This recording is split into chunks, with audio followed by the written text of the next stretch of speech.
Welcome to Gotta Run. This is Will Sanchez. My special guest today is Eva Casale. She is a favorite daughter of Long Island. She's done many marathons, many interesting ultra-marathons, mostly for charity. She has raised tens of thousands of dollars for those who cannot run for themselves. I'm thrilled to have Eva as a guest. Thank you. Thank you very much, Will. Before we get started on these amazing ultras you've done, many of which, by the way, I had no idea existed, let's introduce our audience to you. Tell us where you were born, a little bit about your growing up years. Okay, I'm from Long Island originally. I grew up in the Northport area, in East Northport. I was born in Plainview. When I was about 9, 10 years old, we moved to Coram. So then I went to the school district there. I graduated from Longwood High School. Which high school? Longwood High School in Middle Island. And then I went to school here in Manhattan at FIT. Fashion Institute of Technology? Yes, I did. Okay. Yeah. So at the time I was going for fashion buying and merchandising, and then I kind of switched over to marketing a little and then into computers. And eventually I went all into the computer field, and that's what I do now. I work in the IT field. Interesting, computers. Yes. Now, where did you learn the computer field?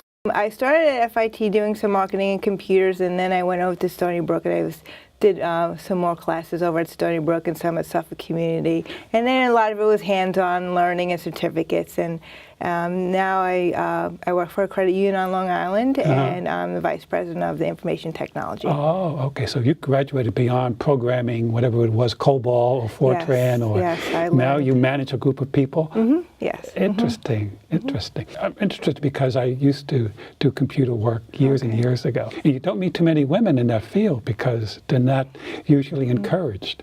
So what was it about you that broke through that barrier of information technology? I just felt it was very interesting, and I guess I've always been about challenges. And like you said, there weren't very many women in this field, and for me it was a challenge to move forward in that area, and I really enjoyed it, and I really liked, working with the new technology and learning new psychology and continuing learning and growing. And, I still do that today. So information technology changes every, I don't know, it used to be 6 months, and it seems like every week between the hardware and the software, the technology just amazing. So you're right. You've got to constantly reinvent and upgrade yourself. Yep. While you were doing your schoolwork, were you into athletics? When I was in high school, I did softball and a little bit of field hockey.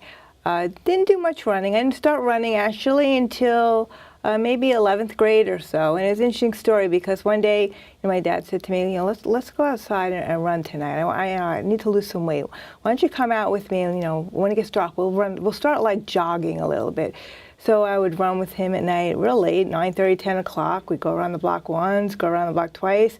And that's really what got me started. Eventually he met his goal, lost the weight he wanted to, and he kind of stopped running, and I just continued on and on. And then in 18, I ran my first marathon. So that was really the start. Good for Dad. Great. So you ran your first marathon at 18. What was that? New York City. Oh, my gosh. Yes. You picked, you couldn't pick a better one. Yeah, it was great. So you were always active because, you didn't say you were running. Field hockey and lacrosse requires a lot of running around. Yeah. So that's great, work for that. So when you did your first marathon, obviously you enjoyed it.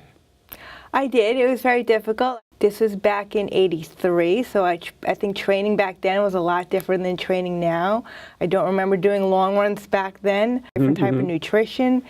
You just did it to complete it, and then you dealt with the soreness and the recovery afterwards, which I think is a lot different now if you train correctly. Yes. It's amazing how much knowledge we've gained in the last 20 to 30 years. Yes, although men and women have been running since the dawn of time. Yeah. Born to run. Born to run, yeah. Okay.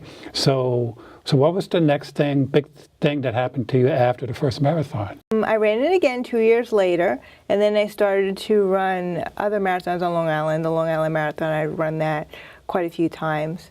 And then in 2006, kind of had a life-changing experience, which changed my whole outlook on running. I was a kidney donor for a stranger.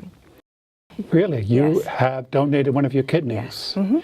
Well, how did you learn of this stranger? Was there a Facebook page? I need a donor. I need a kidney. How did that happen? The interesting story. I was driving to work one day and I heard this story on the radio. These children were looking for a donor for their dad, and something about this story will just touched me and said, you know, you can help this person. So I turned around, I went back home, I went on the website, I looked it up. He's the same blood type as me. You know, I called them up and I started to go through the process of having all the tests done, and we had it right here in Mount Sinai, and it turns out I was a perfect match.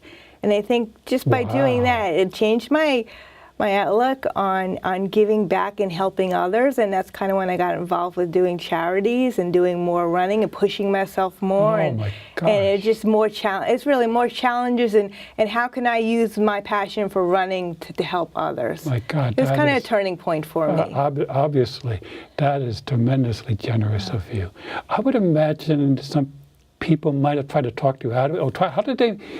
What did they say to you to make sure you knew what you were doing? Because that is a tremendous gift, obviously. Actually, when you're going through the process, you have to meet with 2 psychologists. And one of them actually said to me something that really upset me. And she said to me, so do you think this is God's purpose for you? You think God's purpose for you is to just donate this kidney? And I got upset and I said, no, I think God has, and this is really like a realization moment for me, I think God has many purposes for me, and this is just one of many. And I think this was like the turning point for me. And you know, they evaluate you, make sure you're doing it all for the right reasons. And some of my family members they were questioning, you know, why I do it, but they know if I made a decision, I would think it through thoroughly, and I would make the right decision. I think, yeah, for the most part, everyone was pretty supportive. Okay, at the end, they realized this is what you wanted to do, and it was a beautiful gift. I'm sure you're still in touch with that family. Oh, yes, I am, all the time. Yeah, I mean, you are part of the family. Yes, yes, they are my second family. Your second family, that's great. That's great. And they live out on Long Island? Yes, they do. It turns out he only lives like 5 miles from me. Wow, it sounded like it was meant to be. Yeah, I think it was, like I said, something spoke to me in that, and just hearing that, where it just touched me. So. Oh my goodness, I give you a lot of credit for that. All right, now you're on a different quest. You 1 kidney less, so you're probably faster now, right? Everything's been the same pace, always works real well. Pace. Okay, didn't change your... No, didn't change anything. Didn't change your bathroom habits, you know, No. just... That's wonderful. But as I mentioned in my introduction, you've done these ultras. So when did you enter the ultra world? I started doing ultras maybe a year or 2 later. I think 2007, 2008. My first one was a 50K trail run. It was very difficult up Bear Mountain. So then I started to do some local ultras on Long Island. We have one called the Compset 50K. I did that, and we have a Greenbelt 50K. So I did some 50Ks, and then I graduated kind of to the 50-miler, and then I tried some 100Ks and 100-milers. And then just in different parts of the country? Some here locally on Long Island, some up in Vermont and other parts of the country, Oregon and California, Arizona. I had no idea Long Island was this mecca for all this running. You know? Yeah, we have How many people would sign up typically for an ultra in Long Island? When I first started doing it, maybe 90, but I think we have sometimes over 400 now at some of them. That is amazing how that sport has grown. So why did you take the ultra on? I mean, 26.2 is challenging I'm not a fast runner. I'm a distance runner. I think I know how to pace well, and I know my endurance levels, and I know how to train for endurance. I always know I'll never be fast. I won't win anything, but I have the ability to be a distance runner, and that I think is my niche, and I enjoy that. And I enjoy being out there for those. You have to enjoy your own company if you're out there for that length of time. So I do think that's really where I fall best as a runner. So that's when I started to take on some of the ultras. Okay, great. Now I was reading you've done some amazing long distance runs. Some of it for charities, as I mentioned. You've done like 7 marathons in 7 days, all in Suffolk County. Tell us about that. In July 2006, I did 7 marathons in 7 days to raise money for charity. And it was quite an interesting experience where I had the event set up so the last 7 miles for a donation, runners can run with me, and they get a shirt and a medal.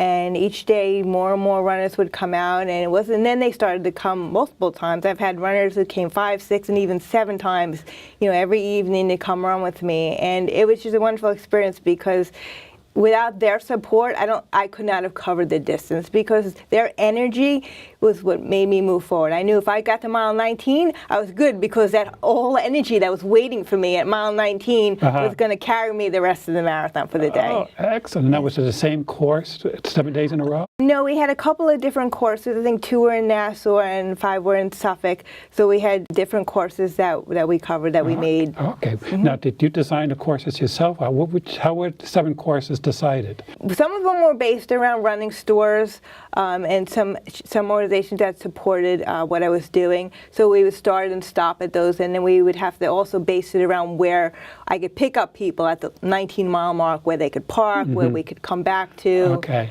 Okay, well, it takes a village. I mean, yes, it was a lot of people who helped me, a lot absolutely. of people. You weren't like Forrest Gump, just decided, I'm going to run enough and keep running. You planned it out so that you can get maximum support, like you said. Yeah. And it's great that day after day, more and more people heard about it and came out to support you. Yes, it was really nice. And the running community, I mean, they're the best friends that you can have, because they support anything that you do, and they will come forward and ask what can they do for you.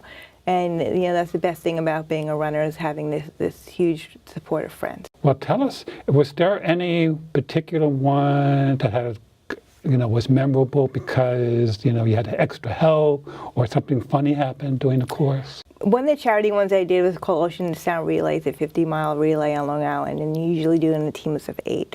I did it as a team of 1, and I've done it 3 times. And one of the times I did, I think it was 2010, it wasn't one of my better runs. I'll just say it was really hot. Wasn't quite feeling so good that day. Probably about mile 19 or so, couldn't keep anything in my system, really wasn't feeling well, starting to feel really depleted, doing some walking, and my support person at the time, Tom, who was great, he supported me in a lot of events. He would drive his car and be with me and give me whatever I needed. I'm running along, and we're passing a shopping center, and I'm depleted, and we stop, and he stops, and I go, "Carvel, now, shake." And that's all I remember. That's all I could get out was 3 words: "Carvel, shake, now."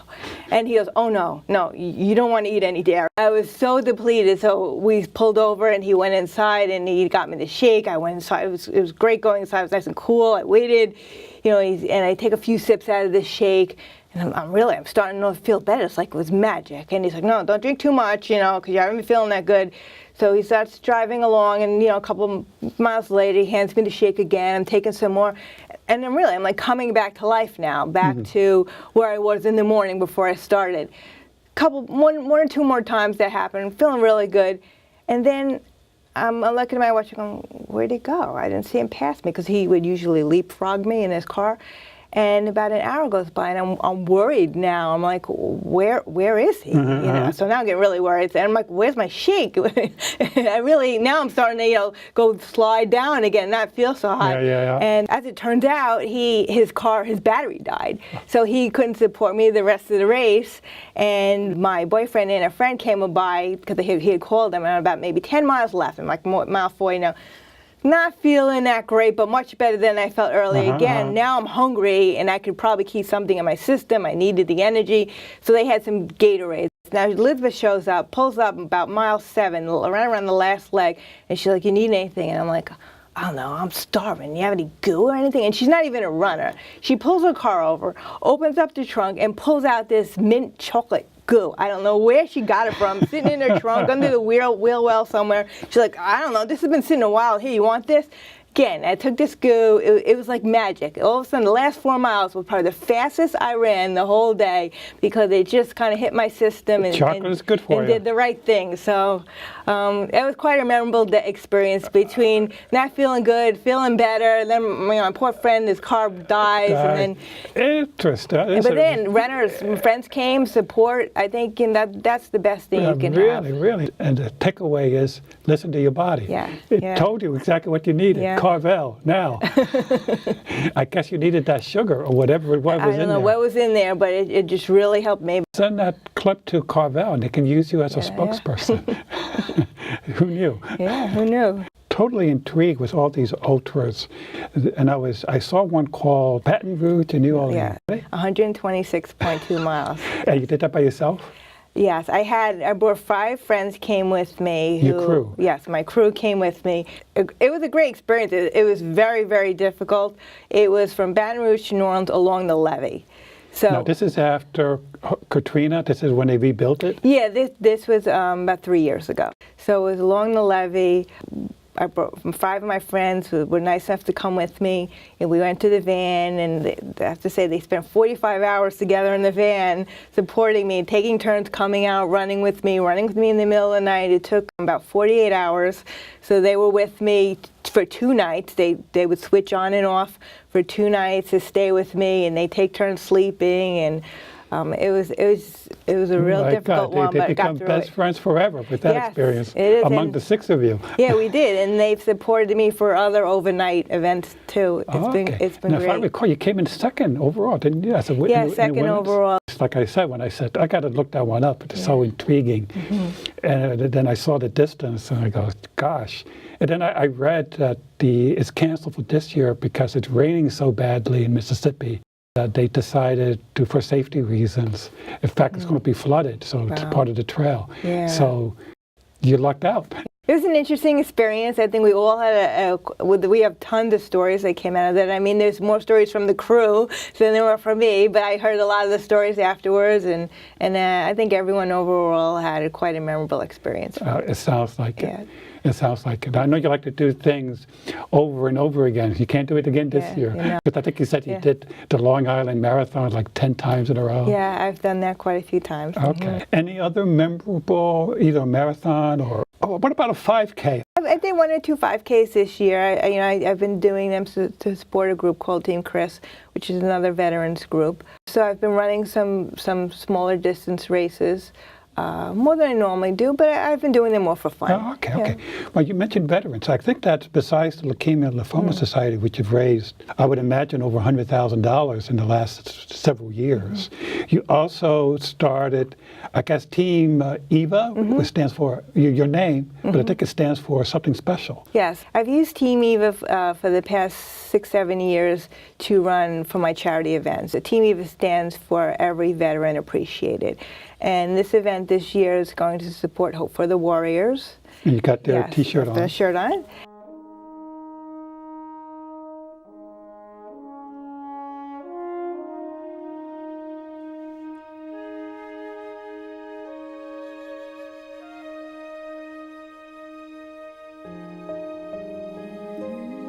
Hope for the Warriors was established more as a continuance of family service, something that we did intuitively rather than the idea of actually starting a business.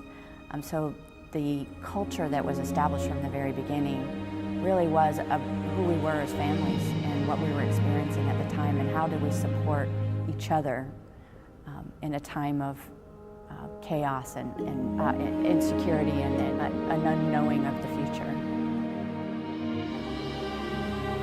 One of the best things I actually had included with was the first 100-mile relay we did. We ran from Orient Point, New York to Ground Zero, and they had asked me if I wanted to help. So it just snowballed from there. You know, the fact of inclusiveness, and not only that, but like actually listening, it made a big difference, and meeting other veterans that were in the same situation. To be running down the side of the road carrying the American flag and having people actually recognize that you're there. You can't feel anything better than that. It helps me continue to serve.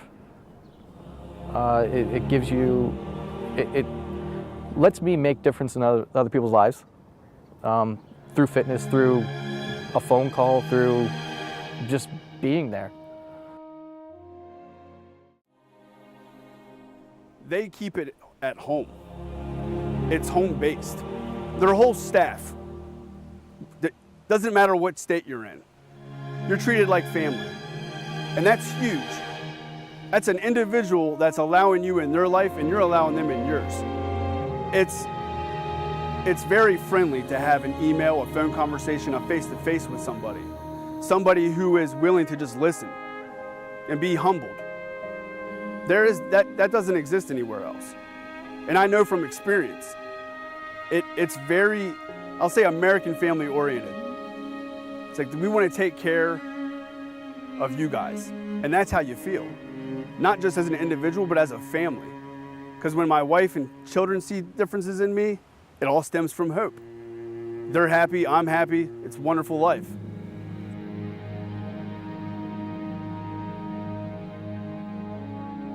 It's a very good cause, and they do a lot of work on Long Island. And this year, again, I'm going to do the 7 marathons and 7-day event. And we're going to do 7 marathons in Suffolk County. And again, runners can come run with me the last 7 miles. Oh, okay. So this is almost like a repeat from. Yes, it's almost as a repeat, and it's just focusing this year on hope for the Warriors and for our veterans, who are, of course, our heroes. Oh, absolutely. And what time frame are you going to be doing this? April 2nd to April 8th. Cool. Now, how do you prepare for that? Training-wise, I've been doing a lot of back-to-back 20s on the weekends. I started earlier in December. So that's what I'll try to do, of course, if the weather holds up. And if I have a Monday off, I'll do another triple 20. So What's a triple 20? Well, I'll do 20 Saturday, 20 Sunday, and 20 Monday. It's a long weekend. Yes, it's a long weekend. But it really does build the endurance. And I've used this technique to train last time when I did, and it worked really well for me. Okay. So if I just get that good base of that 20, 2 back-to-back 20s, that really has helped me. You're not sore afterwards? No, I think I have a pretty good base where I usually don't get too sore. Okay, way different right now, from that first marathon. Yes, and you way were saying, different. boy, this is hard. Yeah. And now doing these back-to-back marathons is a lot of fun, particularly with all the camaraderie. Yes, yeah, that's the best part, is Oh, knowing that's that so cool. you have Now, the what support. does your workplace think of this, of doing all this? Actually, my workplace is sponsoring me this year for the Hope for the Warriors run, and we're doing all the marathons out of I work for a credit union, Suffolk Federal, so we're doing it out of all of their branches. We will start and finish at 7 branches, or 7 or 8, because we're going to incorporate a couple more. We'll also do the last 7 miles at the branch, so I'll swing around, do the 19, pick up people at the branch, do the 7, come and bring them back. So they're being extremely supportive, and I can't thank them enough. That is so cool. Oh, what a wonderful company. Yes. And let's give them a shout out again. What's the name of the company? Suffolk Federal Credit Union. Credit Union. And what do they do? They're a financial institution. We see it too. From equipment financing and term loans to commercial mortgages and lines of credit, Suffolk Federal offers the financing solutions, competitive rates, and fast local decisions that can help your business grow. See for yourself. Go to suffolkfederal.org or stop by your local branch. So always in the news because they offer, I guess there's some advantages that they have over banks, but I don't remember. Credit unions are owned by their members. What else about Long Island that you can tell us that is so cool and great that we may not know about? Well, of course, we have all the beaches. We have beautiful beaches on the North Shore, and on the South Shore. We have that. We have beautiful parks to run in. We have great roads to cycle on. It's a lot of athletic activity takes place on Long Island. And I just think it's just a great place to live. You recommend it? Yes. Okay, great. And I guess you're close to everything. Long Island, you're close to Queens. You said you did something called the Greenbelt, so you're close to Staten Island? The Greenbelt Trail, I did that out in Suffolk County, so that part. Oh, yeah, that when part I of heard the trail. Greenbelt, for some reason, because I had the Staten Island Matthew LeBeau, and he was so ecstatic about his Greenbelt. So now I think of it, it's only one Greenbelt, but you have your own Greenbelt in Long Island. Yes. And what's it called? Well, it's the Greenbelt Trail. It goes from Plainview to Cold Spring Harbor. I know there are parts that go past Plainview, but we have a 50K that's done every year. They have 25K and a 50K in May as ultra marathon. What's the name of the running group there? We have Greater Long Island Road Runners Club. It's one of many. We have quite a few, actually. Excellent. Well, is there anything that we haven't covered that you'd like to cover? No, it's just like I said, the best part about running, I think, is your friends who come out and support you, who are there for you all the time, who help you make the memories, help the journey, the path to get to the finish line. You want to give them a shout out? Yes, I would. I'd like to give a shout out to actually Michael, my boyfriend, who's been with me for 8 years. He is my rock. He's my sunshine. He's the one who has supported me through everything. I could tell stories about some of the ultras that he's been with me.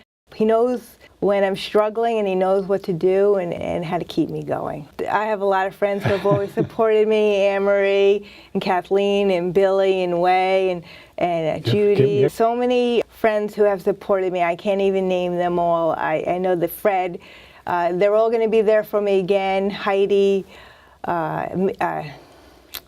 Marie, like I said, I could spend this whole show just thanking people, hundreds of people who have given from their heart, who I've held so dear, and I couldn't thank you enough for everything that you've done to help support me, and I call you my friend. That's wonderful. That's a wonderful tribute. Thank you so much for coming in. Thank you so much, Will. I appreciate it. Thank you. Thank you.